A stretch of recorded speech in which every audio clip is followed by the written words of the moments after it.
Hello friends, പുതിയൊരു വീഡിയോയിലേക്ക് എല്ലാവർക്കും സ്വാഗതം. ഇന്ന് നമുക്ക് നല്ല ഒരു പനീർ മസാല തയ്യാറാക്കാം. നല്ല ഗ്രേവിയോട് കൂടിയ ഒരു കറി ആണിത്.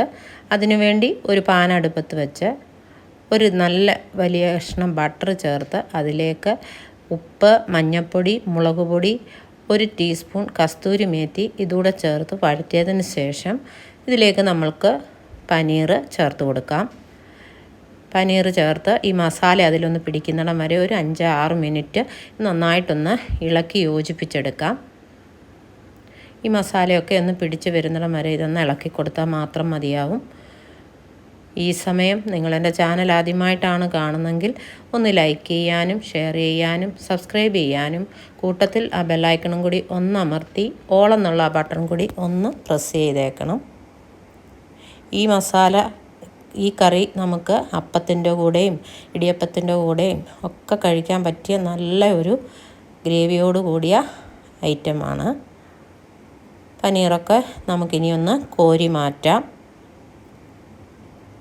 ഇനി അതേ പാനിലേക്ക് കുറച്ച് എണ്ണ ചേർത്ത് ചെറിയ ജീരകവും പട്ട, ഗ്രാമ്പു, ഏലക്ക ഇത്രയും മസാല കൂടി ചേർത്ത് നമുക്കൊന്ന് വഴറ്റിയെടുക്കാം.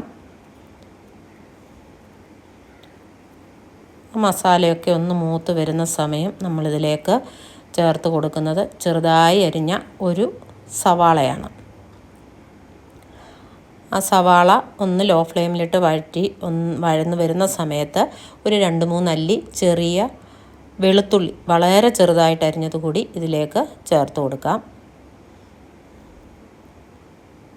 ഇതെല്ലാം ഒന്ന് വഴന്ന് വരുന്ന സമയത്ത് നമുക്ക് ഗ്രേവിക്ക് ആവശ്യമായ ഒരു കൂട്ട് റെഡിയാക്കാം. അതിന് ഞാൻ എടുത്തിരിക്കുന്നത് നല്ല വലുപ്പമുള്ള നല്ല പഴുത്ത ഒരു തക്കാളിക്കയാണ്.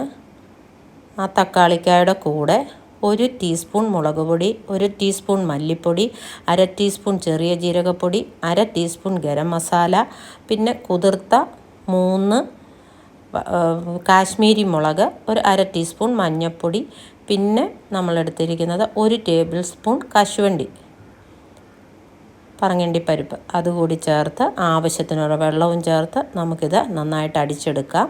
അത് നമ്മൾ ഈ വഴന്നു വന്ന സവാളയിലേക്ക് ചേർത്ത് അടച്ചു വെച്ച് എണ്ണ തെളിയുന്നിടം വരെ ഒന്ന് അടച്ചു വെച്ച് വേവിക്കാം.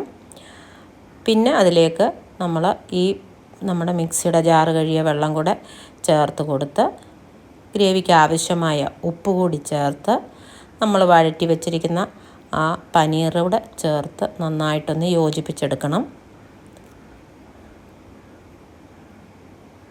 ഈ ഗ്രേവിയോട് കൂടിയ ഈ ഐറ്റം തയ്യാറാക്കാൻ വളരെ എളുപ്പമാണ്, ടേസ്റ്റിയാണ്. നിങ്ങൾ ഉണ്ടാക്കി നോക്കണം. നിങ്ങളുടെ കമൻസുകളൊക്കെ പറയണം. പെട്ടെന്ന് തയ്യാറാക്കാവുന്നതാണ്. വളരെ നല്ല ഹെൽത്തിയാണ് പനീറെന്ന് പറയുന്ന ഐറ്റം. ഇനി നമുക്ക് പുളി കുറവാണെങ്കിൽ ഒരല്പം ടൊമാറ്റോ സോസ് കൂടി ഇതിലേക്ക് ചേർത്ത് കൊടുക്കാം. അതൊന്ന് യോജിച്ച് വരുന്ന സമയത്ത് ഒരു ചെറിയ കഷ്ണം ബട്ടറും പിന്നെ ഒരല്പം പഞ്ചസാരയും ഒരിത്തിരി കസ്തൂരി മേത്തിയും പിന്നെ ചെറുതായി അരിഞ്ഞ ഒരല്പം മല്ലിയിലയും കൂടി ചേർത്ത് കഴിഞ്ഞാൽ നമ്മുടെ ഗ്രേവിയോട് കൂടിയ പനീർ മസാല റെഡിയായി കഴിഞ്ഞു. ഉണ്ടാക്കി നോക്കണം. ഇഷ്ടപ്പെട്ടെങ്കിൽ ലൈക്ക് ചെയ്യണം, ഷെയർ ചെയ്യണം.